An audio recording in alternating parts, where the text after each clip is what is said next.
So, I want to start today with a bit of a confession, and that's this: that I'm really sick and tired of things in the digital world breaking down and of not being able to get prompt and proper help in fixing the things that are breaking down. And so, we have two issues here. One is shit breaks down or doesn't work.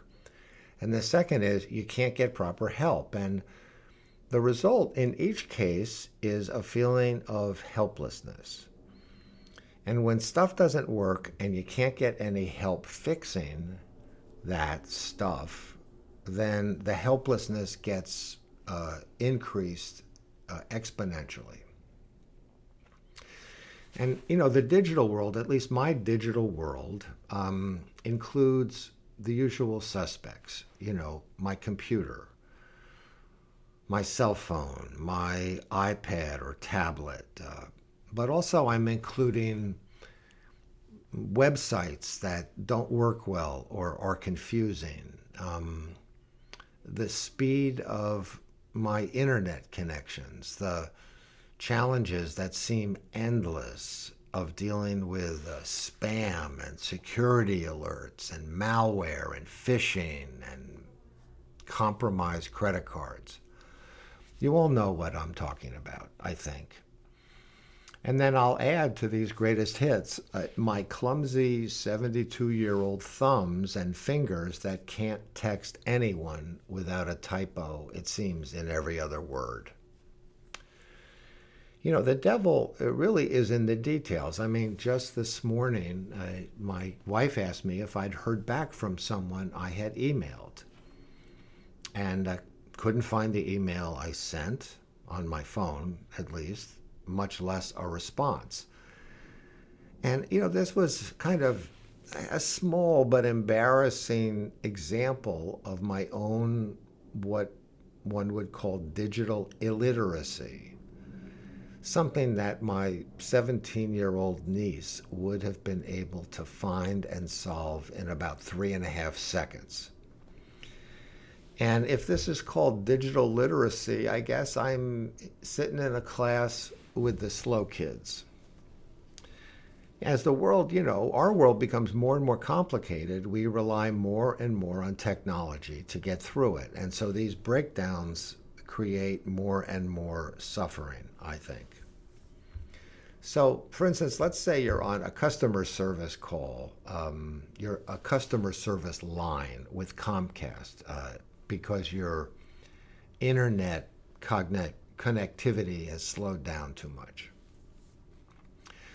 Now, we all know that it's almost impossible to speak with a human being at the other end of customer service or technical support helplines. And I picked Comcast probably because I've had this experience directly with them, and also because I was amused by the fact that there's even a Facebook page called Comcast Customer Service Sucks. But let's just say there's a rare moment, a blessed moment, you think, when you're put into a phone queue to actually talk to someone, a real person. But then you're told, due to an unexpected call volume, the waiting time might be longer than usual. Now, you think about that. It's basically saying to me, the problem you're having, Dr. Bader, at this moment, waiting for help that you need, is other customers. When in fact, it's often a deliberate and intentional move on the part of the company or the entity you're trying to get help from to save money by not hiring enough customer service or tech support people. The problem, you might be inclined to say, if you were inclined to swear, which I am, is fucking capitalism. And not the fact that there are just too many of us competing for such a precious small resource. And if or when you do reach a human being and that person shows even the slightest inclination to want to help you with your problem, I don't know about you, but I think, oh my God, thank you. I'll give you my firstborn child and half my retirement. I mean, it's a silly reference, but it's a reference to the fact that this is so rare in our lives. The problem is systemic. And it's not just with personal issues. You see, while internet speed has radically increased in the last 10 years, the functionality of websites has not. And by functionality, I mean the speed with which a website loads and is therefore usable by a consumer, by a visitor to the site. The median load times of websites has basically not changed much in 10 years. And if you consider mobile devices, these load times have probably even increased. And not only do visitors like you and me feel frustrated and defeated on these sites, but they cost businesses actually a lot of money. For example, business researchers have found that delays of 2 or 3 seconds significantly impact the user's willingness to complete a transaction. And in 2016, Google found that 54% of mobile visits ended if a page took longer than 3 seconds to load. So there are so many examples of things like this. You know, over 40,000 call centers have sprung up in America in connection to medical practices and institutions. You know, because you can't actually anymore talk directly to somebody in your doctor's office. And the function of call centers, as one doctor said, is very often just to tell the caller some version of no. But with medical practices, we know that human connection is so crucial, not just for the success of a treatment, but for health. And of course, this is also why there have been thousands of concierge medical practices that have sprung up over the last 20 years, because people need to have a relationship with the person who they depend on and who's trying to help them. So that gets me to my main point here, which involves highlighting what I think is this growing epidemic of helplessness, or its synonym, powerlessness. And I'm here to tell you, that based on my 40 years of clinical work and experience, helplessness is one of the, if not the most toxic of human emotions, causing all sorts of psychic damage and suffering. We know, for example, that there are 3 main ways that the psyche deals with helplessness. The first is you get depressed, and there's a phrase for that. We call it learned helplessness. And the second is you get angry. Think road rage. And the third is, well, you make somebody else feel helpless as a way to diminish that suffering in your own mind. And that's often the meaning, you might say, or the dynamic in child abuse. The suffering is significant. And the issue I see is that these instances are so ordinary and frequent and common. They're so hardwired into our social life that we start to feel like, well, that's just the way things are. And the mind says that's just the way they're supposed to be. So something that is man-made becomes almost feeling like it's part of the natural world.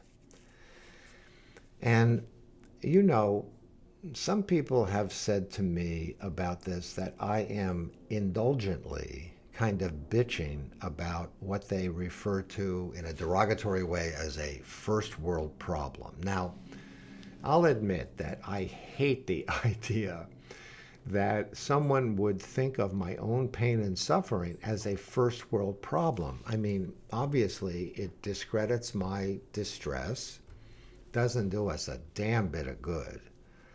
And in the end, we really shouldn't rank order suffering. Still, I'm not unaware of the fact that, helplessness, or its synonym, powerlessness, is the engine behind most of the grand social movements in history, at least in the last several hundred years, from labor unions to the feminist movement, LGBTQ rights movements, anti-colonial movements, all of which have at their heart an attempt to fight back against powerlessness. So when we talk about the helplessness that I think is shot through everyday life when it comes to the digital world, I think we're talking about something important and that needs to be called out, even though it's not one of these big social movement struggles. Let's just think about it, I think, together some more. Helplessness.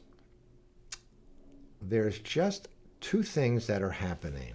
One is something's broken that's important, that I need help with, and that I can't get it.